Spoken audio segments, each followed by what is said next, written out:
Hi, this is Brett with Piano Aha. In this video we want to talk again about Bach's Prelude in C major. This time we'll be looking at the very last line of the piece, the last three measures. If you play a piece often enough, obviously at some point you can get it even if you're thinking note for note. But in this video I want to give you a trick so that you're not thinking note for note. We're going to break each measure up into three chunks so that you can achieve a fluidity rather quickly. Let me show you what I mean.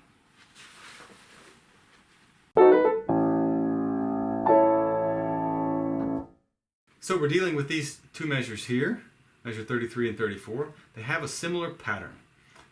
So let's take a look at them like this. I'm going to draw a circle here until I get back to the original note that it starts with in the right hand. Right? So this is on the third ledger line, this one's on the third ledger line. And then I'm going to make a circle around the next group that's going down, that's descending. Right? So now I'm going to have a group here. I'm going to do the same thing in the next measure. I'm going to make a circle around everything until I get back home, until I get back to the first note. And then I'm going to circle the next group that's going down. So this one has two notes. Okay, so that's basically going to take care of our fingering. So now let's talk about the notes themselves. You might think here, whoa, there are a lot of ledger lines, right? There's a line and a line, and then you go all the way down here. You might think that these are hard notes to read, but just look at it this way. You see that we have middle C here, and that's on a line. That's this note, this key here. The note before that's also on a line, and the one before that's also on a line, and if you look at it, except for this note here, they're all on a line. Which means, if we start here at middle C, then we must be dealing with this note and this, or keys, right? These keys here. Every other note. So if notes are always just on a line, that just means we're dealing with every other note. So it must be these keys we're dealing with. Now, how can we play them? Well, I'm going to start by playing everything in this circle. Okay? Now if I look at every single note, then it turns out it sounds like this. But I want to think of this as one thing. So I'm going to say it this way. This is almost what you could call a mountain, right? It's almost just going up and going down. It's almost this. Okay? So for now, just think of that as a mountain going up and down. And then just shortly before the end,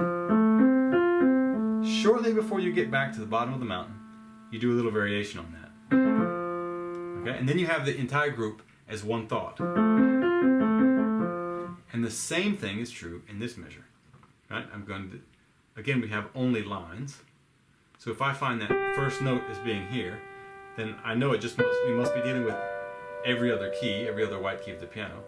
And again, it's the same pattern, almost a mountain. That's what I'm going to think of it as first, so that I have that as one thought. And now just before I get to the bottom of the mountain, just a little variation.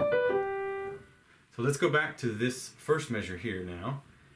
If I have played the first group, and I want to play the second group, then I can see that the note that I'm playing right now is just the middle note of the second group.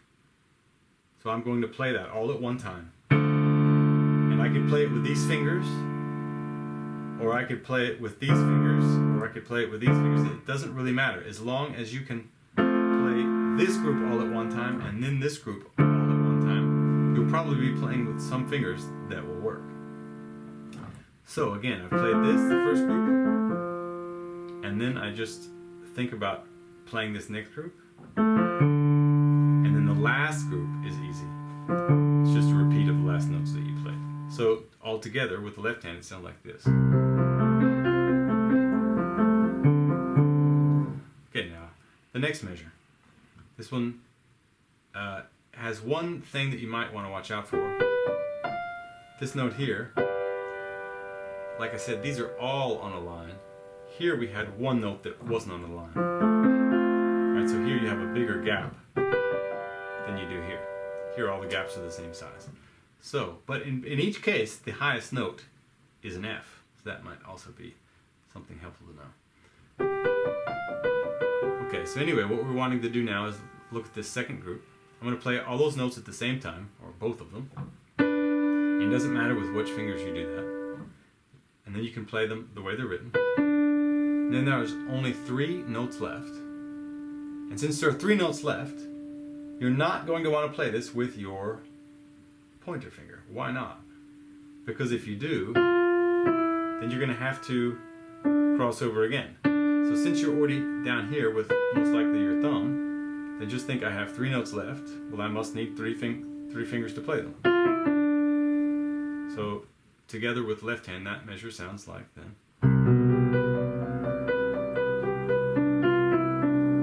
And of course in the last measure we have. So that's how you play the last line of the piece. So I hope that was helpful. And remember also in other situations, thinking in groups is the way to go. And with that, I bid you happy ahas.